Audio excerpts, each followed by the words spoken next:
Good Tuesday afternoon. Roger Hill of Weathering Heights, VELCO Weather Hazards Forecaster. This weather video is driven by 802cars.com. It represents 802 Toyota, Twin City Subaru, and 802 Honda. They're all located off of Exit 7 on Interstate 89.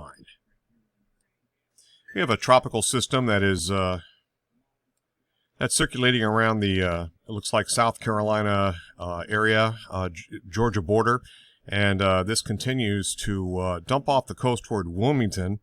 And when it does, it'll start to get over the warm waters of the Gulf Stream, a little bit offshore there, and then take a track that's going to take it sort of along the coast, cut across the Massachusetts Capes region, and then continue something like that. Latest indications are that this will probably become Tropical Storm Faye. Not there yet. Probably not for another 36 hours or so before it starts to get closer to the coastline, but you can see it there.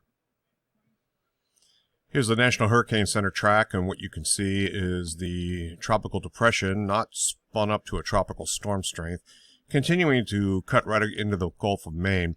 This may or may not enhance our weather in terms of extra precipitation for this coming weekend, but this is not a worry. Right now at this point, I see no threats to interior sections of New England. Some coastal threats with a little bit of heavier shower and thunderstorm activity across the eastern parts of New England, southern New England.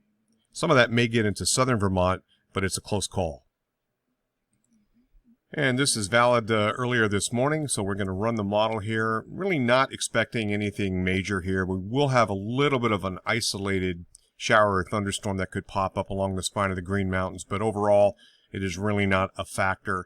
And this is the forecast. Once we get into the overnight period, there will be some showers and storms developing with this system, a big push where the westerly temperate winds are pushing this system, and this is kind of a frontal system, the very tail end of which, and it gets down into Vermont, gives us some much-needed rainfall. This is valid about 2 o'clock in the afternoon tomorrow, Wednesday, and then you can see that kind of winds on down. This is valid 8 p.m. Wednesday evening, and then nothing after that at that point. So a quick shot of it during the afternoon, but it's the best chance to see some much-needed rainfall up until the time we get into the weekend. This is how Thursday and Friday will play out. This is an area of higher pressure really in control. This is our system here that is a tropical cyclone at this point, a depression.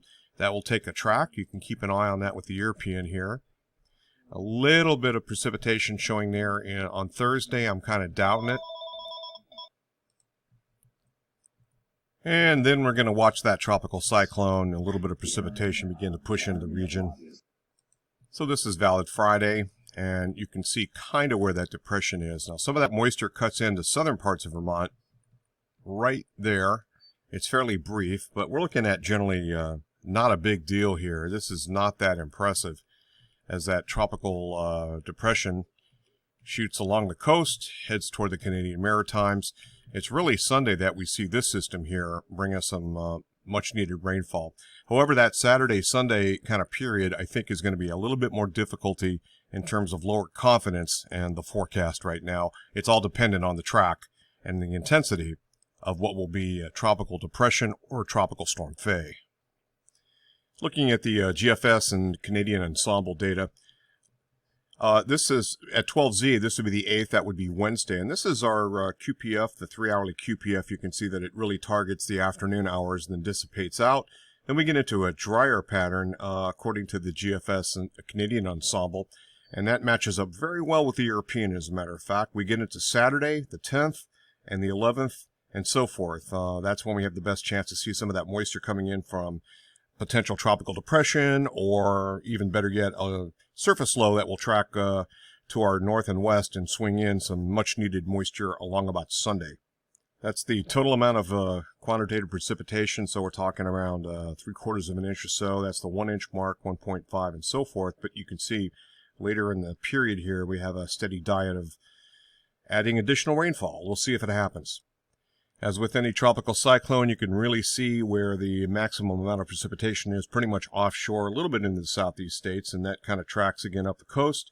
You can see that there's also a little bit of a maximum of precipitation around 2-inch amounts during the next 7 days, this QPF, but a little bit of a break in the action across New England. What else is new, right? Okay, we're looking at 2-meter temperatures here now. This is centered on Montpelier, Vermont, so 80 coming out of 85 today. Temperatures drop tonight. This is our high for tomorrow. That'll be in the rain-cooled air tomorrow, Wednesday. We cool off just a little bit. Slightly drier air works in, but and then temperatures rebound. This is Thursday. This is Friday, Saturday, Sunday, Monday, Tuesday, and so forth.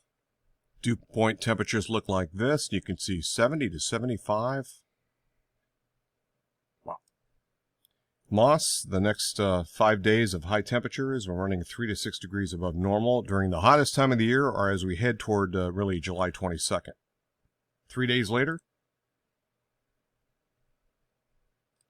this is a hot time of the year, but you can see a little bit of a cool-off in some parts that have been so warm. And then we're looking at the warmer temperatures in the vicinity of Hudson Bay, surrounding Hudson Bay, into the Great Lakes and into the Northeast, and this is spreading our way. That's it from here.